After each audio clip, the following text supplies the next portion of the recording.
Bonjour, cette vidéo s'adresse à des élèves de première technologie. Il sera question de probabilité conditionnelle et on va résoudre un petit exercice type problème pour les épreuves communes. Alors l'exercice n'est pas très compliqué, donc l'énoncé est le suivant. Le comité d'entreprise d'une société française souhaite organiser un week-end à Rome. Une enquête est faite auprès de 1200 employés de cette société afin de connaître leur choix en matière de moyens de transport. Les moyens de transport proposés sont le train, l'avion ou l'autocar.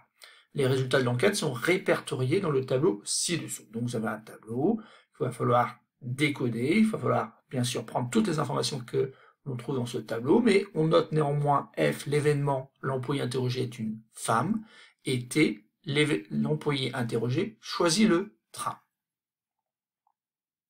Alors dans tout l'exercice, on donnera les résultats sous forme décimale. Il faut dans un premier temps donc calculer P de F et P de T, autrement dit la probabilité de l'événement F ainsi que la probabilité de l'événement T.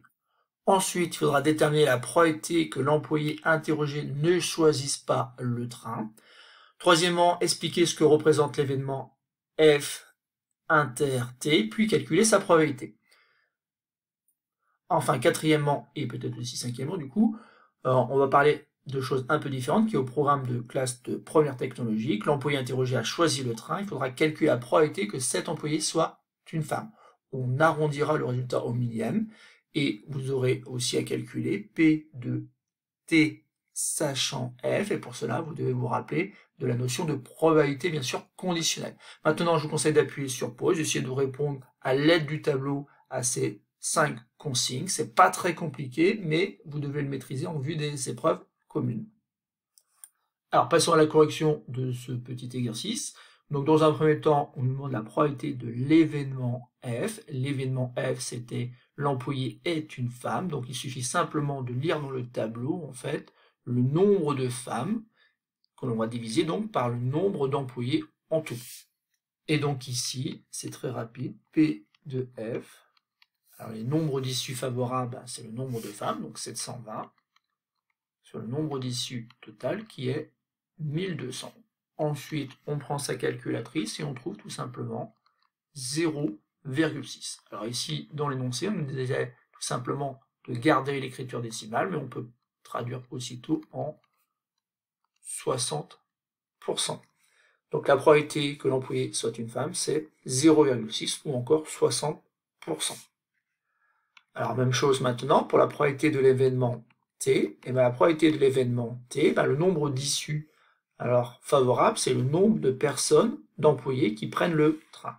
Donc il y en a 618, et le nombre d'issues total, le nombre d'employés en tout, c'est 1200.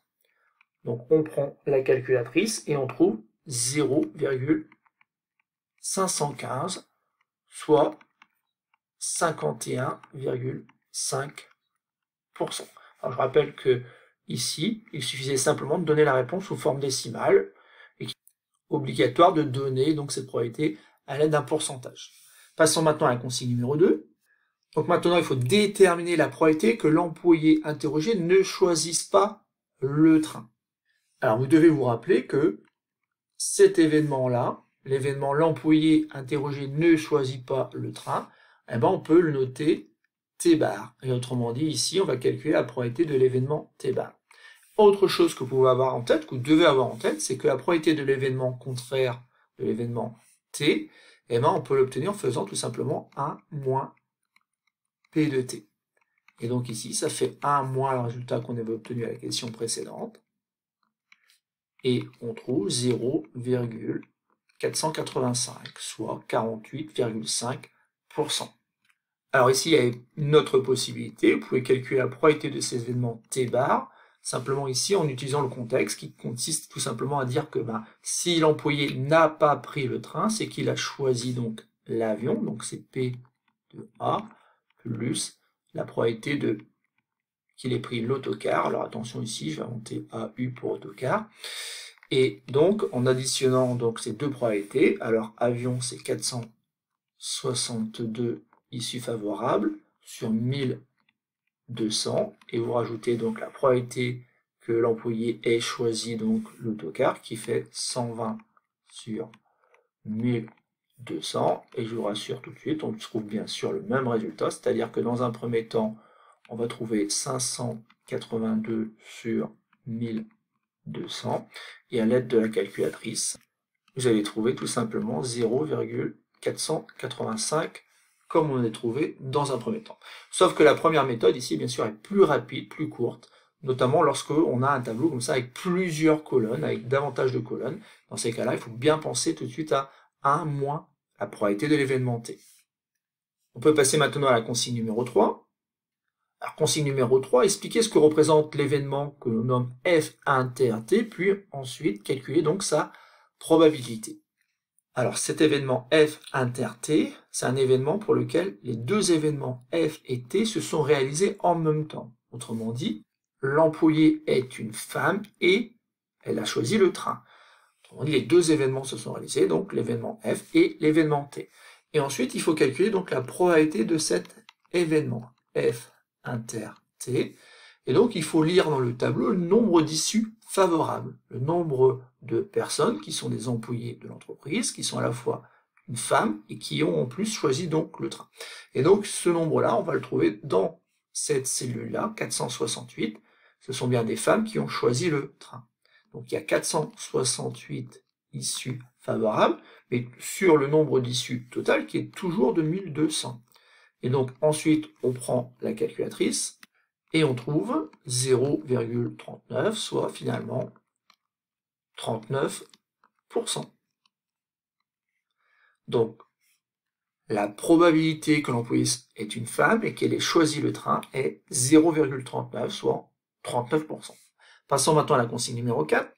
L'employé interrogé a choisi le train, calcule la probabilité que cet employé soit une femme. On dira le résultat au millième. Alors attention ici, il s'agit bien d'une probabilité conditionnelle. Pourquoi? Parce qu'on sait déjà que l'employé a choisi le train. Et on cherche la probabilité que, justement, cet employé soit une femme. Alors cette probabilité, on va la noter P, sachant T. On sait que déjà la personne a choisi le train. Et donc c'est la probabilité que qu'on ait une femme, que l'employé soit une femme. Donc c'est la probabilité de l'événement F, sachant T. Et ça se lit dans le tableau. Alors, première chose que je conseille de regarder, c'est combien y a-t-il d'issues en tout, sachant qu'on sait déjà que l'employé a choisi le train. Et donc ici, ça va se lire dans le tableau, et justement, il y a 618 employés qui ont choisi le train. Ça veut dire tout simplement qu'on va pouvoir écrire une probabilité avec un numérateur 618. Et après, combien y a-t-il de personnes qui sont des femmes et qui ont choisi le train? Eh bien, ça se lit maintenant sur cette ligne-là. Et donc, on a 468 sur 618. 468 sur 618. Ben, en soi, c'est déjà une réponse. C'est déjà la probabilité de l'événement F, sachant T. Mais ici, dans l'exercice, on demande d'arrondir au millième. Donc, on va prendre la calculatrice et on va observer que ça correspond tout simplement à environ 0,757.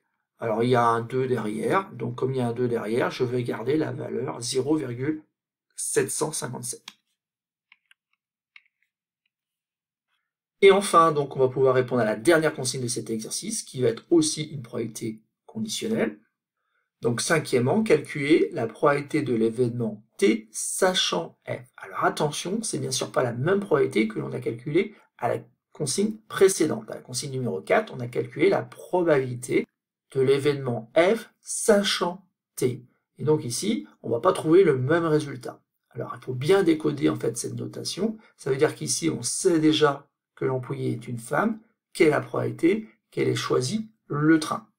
Et donc, on va commencer par le début. On va regarder quel est le nombre d'issues en tout qui font que l'événement F s'est réalisé. Autrement dit, le nombre de femmes dans cette entreprise. Et bien, le nombre de femmes dans cette entreprise, on va le trouver dans cette colonne-là, ou plutôt dans cette cellule-là. Il y en a 720.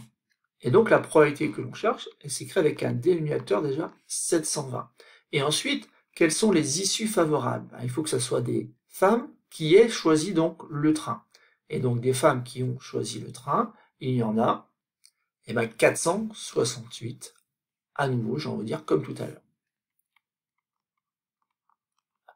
Ce qu'il faut bien voir en fait ici, c'est que c'est surtout le dénominateur qui a changé. Tout à l'heure, c'était 618, maintenant c'est 720. Ensuite, on prend la calculatrice, et là, par contre, ça va tomber juste. Donc en fait, on va trouver 0,65, soit 65%. Ça y est, on a répondu donc à toutes les consignes de cet exercice. J'espère que vous avez vu que c'était pas très compliqué. Il suffit simplement de bien lire le tableau, de bien prendre le temps de décoder toutes les informations que l'on trouve dans ce tableau, et surtout de faire la différence entre, par exemple, P de T sachant F, et P de F sachant T. Donc je vous conseille dans un premier temps de regarder quel est l'événement qui s'est réalisé. Donc ici, la question numéro 5, c'est bien l'événement. L'employé est une femme, c'est-à-dire qu'on sait déjà qu'il n'y a que 720 issues possibles. Et par contre, sur les 720, il y en a 468 qui font que l'événement T va se réaliser. D'où la probabilité 468 sur 700. Voilà, c'est tout pour cette petite vidéo.